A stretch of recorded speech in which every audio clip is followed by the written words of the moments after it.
Variables in any language are extremely important, and JavaScript is no different. Variables are essentially empty boxes.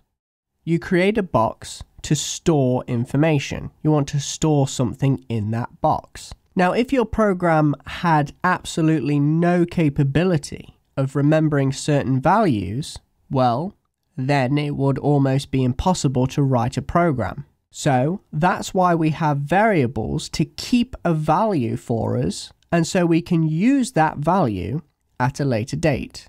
This is incredibly important, and variables are imperative when storing data. So first things first, we open up our console window because we want to have a little chat with our JIT compiler. We want to give it some instructions. Namely, we want to tell it to create a variable or create a box. Whenever you think of a variable, just picture a box. The whole point of a variable is to store a value so you can use it at a later date. So the first thing you want to do is type in var. This will tell the compiler, I want to create a box, a variable. So the architects of this language and many other languages you'll find are exactly the same. You define a variable by typing in var, short for variable. It's just that we don't have to type out the entire word variable every time we want to create a variable. So just type in var for short. Then you put in a space because what we need to do is give this box a name. Now, if you can imagine, we have a loft, and in the loft we have, let's say, 50 or 60 boxes, which could easily be one of your programs having 50 or 60 variables. How are you going to know which box relates to what content? How are you going to know I need that box? None of them have names. All of them are anonymous. We don't want anonymous boxes. We want boxes with names on so we can clearly pull them out and grab their content. So we need to give our variable a name. And we do this by simply typing it out. And you don't put it in quotation marks at all. You just define it as a regular piece of text. So for example, you could say hello, or you could just make it a single character. Now, what I would say is please don't put in special characters because that will cause syntax errors. Now, there's only very few special characters that won't cause errors. So ideally, just avoid special characters in the naming of your variables. Now, also note, you can't start your variable names with a number. This is not allowed.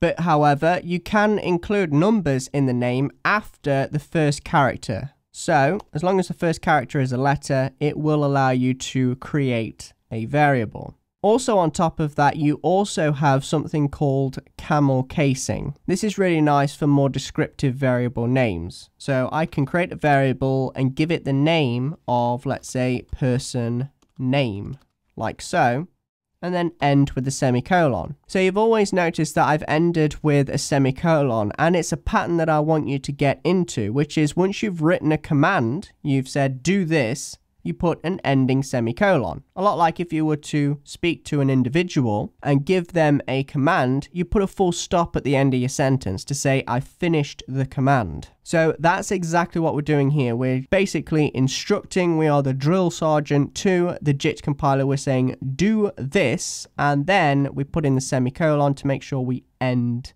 the statement. So a statement is a command, and a command or a statement is ended with a semicolon. Period, end of. And you always want to keep those semicolons in there. It's good practice. So when I hit return, you'll notice that the variable person name did not error. So it was actually created, and we didn't actually request any information back, any information from the JIT compiler. So what happens is it returned undefined. And also, if I call the box, so that is me telling the just-in-time compiler, go up into that loft, go and take a look at all those boxes, and I want you to pull out the box with the label person name, which it did. And it opened the box and said there's nothing in it. So we got undefined. Now, again, you could either have undefined or null. It doesn't really matter. It just means you've got an empty box. But however, where did it create this empty box? Where is it? Where can I find this? Surely it must have defined it somewhere. Well, as you know, everything is contained within the window object, and each tab or web page you have has its own window object. And we've now morphed or changed the window object. So let's call up the window object and hit return. And you can see here we have the entire API, so we've got to do a lot of scrolling right here. So keep on scrolling down, down, down, down, down. And there we have person name, and again it's undefined. It has no value. It doesn't contain a string, it doesn't contain a number, it contains nothing. So you can see that this box was actually created directly in the window object. And it's globally accessible because it's directly created within the window object, which means any function in our program, anything, anywhere in our program can now access person name. So that's what we call the global scope. So whenever you think of the global scope, just for now, I want you to picture a globe. And when you think about anything that's global in scope, it means anywhere on the earth can access this particular thing that you're talking about. So in our case, person name can be accessed anywhere on the globe, our program. So our program that's running in this window can access person name from anywhere. We can access it again within any function, anywhere we wanted to. It's globally accessible to the world, the program. Now, we will talk more about scoping in a later lecture and really go in depth as to what it means. But right now, all I want you to do is, whenever I say global scope, picture a globe, which is the program, and it's accessible anywhere on the globe or anywhere in the program. So person name is undefined, completely undefined. Now what I want to do is also just show you a little trick, which is that you don't actually have to call the window object and look through it like that. You could just simply target window and then put in a dot, and this allows you to access the window object, and then I can say person name, like so. And again, it will return undefined because this variable doesn't contain anything. And you don't have to go trawling through all of those properties of the window object. So as you can see, we're creating a variable by typing in var and the variable name. Now, when I create this variable here directly in the program, what it's going to do is create a property within the window object. Now, if I created this variable within a function, it would only be accessible in the function. However, we are creating this directly on the window object, which means it's globally accessible, and all it is doing is it's adding a property into the window object with that name, and we can access that property just by typing in the name. You don't have to say window.personName. You can just type in the name of the variable person name, and JavaScript will automatically know, okay, he wants to look at the global scope, he wants to look at that window object, and he wants to find a property called person name. So you just have to type in the name of the variable to fetch the empty box. Also, when fetching the empty box, do not put in var. Var is the command when you want to create a variable. You just type in the name of the box you want to fetch out, that's it. So now I want to take a look at placing something within the box, or doing something called assigning something to a variable. So when you think about taking a physical object and putting it into that empty box, you are assigning that object to that box. You're placing it within that box. Well, we can do the same thing in JavaScript.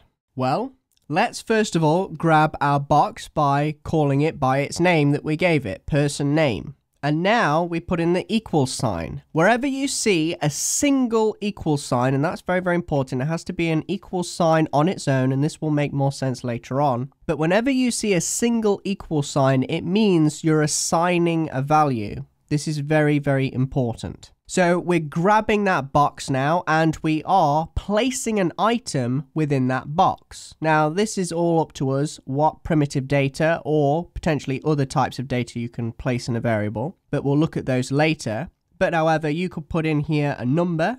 So I could say 90, and again, don't forget, end with a semicolon, because what I'm doing here is I'm instructing the JavaScript compiler to call the box and place something within the box. That's the end of the command, so I put in an ending semicolon. So if I hit return now, you'll see that person name equals 90 and it returned 90. And whenever I call person name now, it's going to return the number 90. Now also what I can do is change the value again. So I can take that other object, delete that other object, incinerate it if you will, chuck it in the trash, and I can put in a string here and I can say hello and hit return. Now you'll notice that when I call person name again, it's going to return hello. So the JavaScript compiler takes that box, opens it up, and returns the string that is within that box. Very, very simple, very basic. And even what we can do is set it to null or undefined.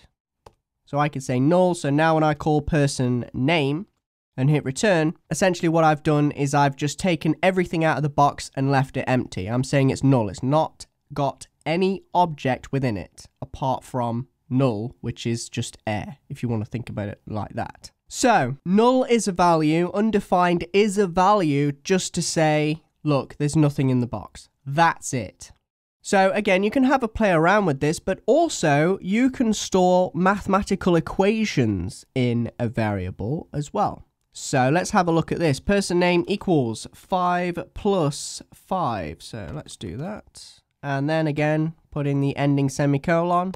And you'll notice person name equals 10. So it doesn't return the equation, but rather it returns the answer to the equation. So that's the most important thing right there. Person name equals 10. So that's the value that's left in the box. Very, very nice indeed. Again, you could also do concatenation within a variable. So you could say hello. And then again, concatenation is the plus sign. And then we say world.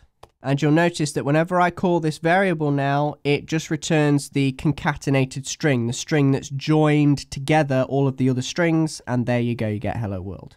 Now here's where I want to introduce a very big word to you that is very simple. It's called polymorphism. Now, this may seem like very, very complicated and just, whoa, where did that come from? Well, let me explain to you the difference between another programming language and many other programming languages, in fact. You could include ActionScript in this, you could include, let's say, Java, and so on and so forth. These are strictly typed languages, and what that means is you have to define a type that that variable can store. For example, if I said person name could only contain a string, you could only put string data into that variable, period. That is a strictly typed language. JavaScript is a loosely typed language, and what that means is the variable's polymorph. Polymorphism simply means it changes, it adapts to whatever it's given. Well, we can change a variable from 90, which is a number, an integer, to a string, hello. It's that simple. That's what polymorphism means, and that's what JavaScript variables do. They polymorph. You can not only change their value, but you can change the type of value, and JavaScript will handle that no problem. Note also that you don't have to assign a value after creating the variable. You can initialize or create a variable. That's what initialize means, to create something. When I initialize a variable, I can also assign a value to it. So upon creation, assign a value. So I'll type in var and give this variable that I'm initializing a name called hello. Now, on top of that, you don't just have to say var hello and then end with a semicolon and then assign a value. You can assign a value upon creation of your variable. Again, just by typing equals, and then I can say, yup, works. And there you go. If I hit return, now when I call hello, you'll notice it did say undefined, but please do remember the instruction we gave it was to create an empty box and then assign a value to that empty box, which is yup, works. We've not actually asked the JavaScript compiler to return the value of hello. We've just told it to create it and assign it. So what you'll get back is undefined, nothing. You're not going to get anything returned if you're not asking for anything. Well, now I'm going to tell it to look at the window object and call up the hello variable, or look at the hello property in this case, and it will return, yup, works. So you can assign values when you instantiate or create your variables at the same time. Now we're going to stop there, but just to give you some information to help you learn, you need to make sure your console window is open up, you're watching this lecture, you're typing in these commands, and you're sort of getting a feel for JavaScript, and it's really, really important. You might want to watch this lecture once and just watch it, and then rewatch it again with the console window open. Whatever works for you, but please make sure that you are typing in these commands and actually practicing what I'm showing you here, because it will help you.